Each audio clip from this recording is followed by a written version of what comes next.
Comment connecter deux Home Assistants ensemble afin qu'ils communiquent ensemble et pourquoi pas récupérer les entités d'un second Home Assistant sur le premier Home Assistant. On va voir tout de suite après l'intro comment ça se passe.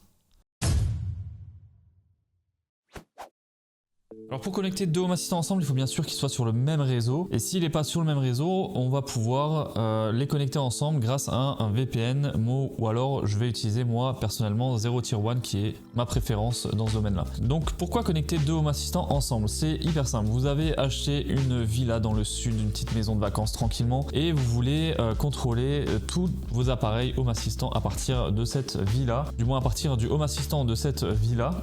Donc ça peut être une dépendance, ça peut être n'importe quoi, mais quelque chose qui n'est pas sur le même réseau ou même qui est sur le même sous-réseau, ça fonctionne aussi. Donc pour commencer, la première étape, ça va être d'installer HACS. Pour installer HACS, c'est hyper simple, il y a un lien que je vous mets dans la description sur lequel il faut cliquer et vous arrivez sur cette page-là. Sur cette page-là, il y aura ici Your Instance URL et là, faites bien attention que vous ayez bien mis l'adresse IP et pas homeassistant.local car si vous avez deux instances Home Assistant sur votre réseau et que vous n'avez pas modifié le hostname, le nom d'hôte, eh bien vous aurez un conflit entre les deux et ça va pas aller sur le bon, enfin si vous n'avez pas de chance. Donc c'est mieux de mettre l'adresse IP directement. Vous mettez l'adresse IP de votre second Home Assistant sur lequel vous voulez installer HACS et ensuite vous cliquez sur Open Link. Une fois que vous avez cliqué sur Open Link, on arrive sur cette page là de Home Assistant. Si vous n'êtes pas connecté, ça va vous demander de vous connecter et ensuite vous cliquez sur Installer. Et là, ça va tout simplement installer HACS directement sur votre Home Assistant.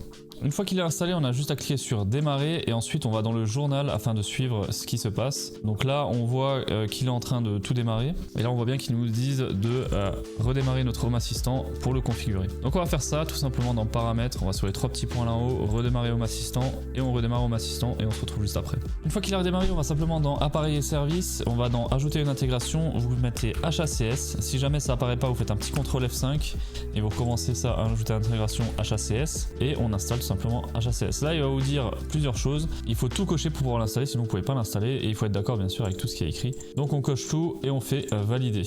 Ici, ça va vous dire d'ouvrir cette page là et de coller le code là. Donc je vous conseille de copier le code avant. On clique sur la page. On confirme, et alors il faut bien sûr avoir un compte GitHub, sinon il faut en créer un tout simplement. Ensuite on autorise HACS et tout est bon. On retourne ici.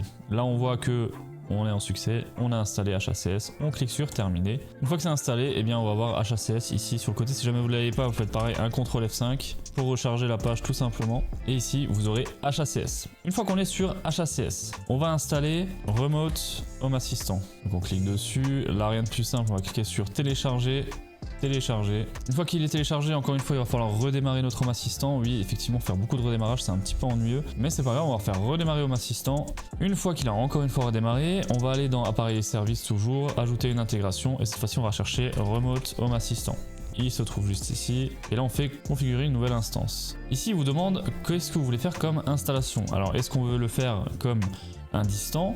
Ou alors est-ce qu'on veut ajouter un Home Assistant distant? Moi je vais ajouter un Home Assistant distant parce que je veux sur mon Home Assistant secondaire, je veux les entités de mon Home Assistant principal. Mais vous pouvez faire l'inverse, il suffit d'inverser les étapes que je suis en train de faire. Donc là on fait Add a Remote Node, on fait valider, et là il va falloir mettre Lost avec l'Access Token. Mais avant ça, il va falloir que sur l'Home Assistant où on veut récupérer les entités, enfin Home Assistant d'où les entités sont d'origine sur le Home Assistant, il va falloir ajouter une petite ligne dans le Home Assistant, dans le configuration.yaml. Pour ça, on va dans le File Explorer ou alors dans Studio Code Server. Et il va falloir ajouter juste ces deux lignes-là, Remote Home Assistant, ensuite une indentation instance 2 points. C'est la seule chose qu'il va falloir faire. Et ensuite, on va aller dans le profil, on va aller dans sécurité et on va descendre tout en bas et on va créer un nouveau jeton. On va appeler HA distant, ok. Et là, on va copier le jeton d'accès. On clique sur le bouton copier et on va le coller ici. Ensuite, dans Host, il va falloir mettre l'adresse IP de notre Home Assistant d'où on veut récupérer les entités. Donc là, on met 192.168.2.204, donc qui se trouve là, ici. Sur le port 8123, c'est bien le port qu'on a l'Access Token. Maximum Message Size, tout ça, on peut laisser comme ça. Là, on coche uniquement Secure, on fait valider. Une fois que ça a été ajouté, on a ce message-là et on peut cliquer sur Terminer. Du coup, on le retrouve ici, le Remote Home Assistant. Donc, on a juste à cliquer dessus. Et là, on va faire configurer.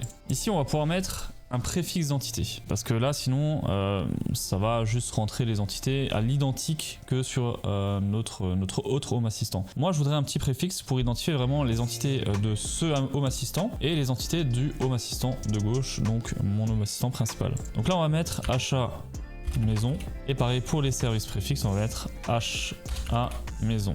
Ensuite ici on va pouvoir mettre des noms différents des préfixes sur les noms. Et ici on va pouvoir cocher un petit peu tout ce qu'on veut si jamais c'est pas chargé, ok.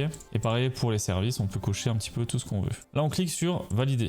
La prochaine étape c'est est-ce qu'on inclut des domaines là, on inclut les entités là. De base tout est inclus. Donc soit on coche juste inclus et on inclut uniquement ce qu'on va cocher, ou alors on va exclure les domaines. Et donc là ça permet de ne pas synchroniser des entités spécifiques.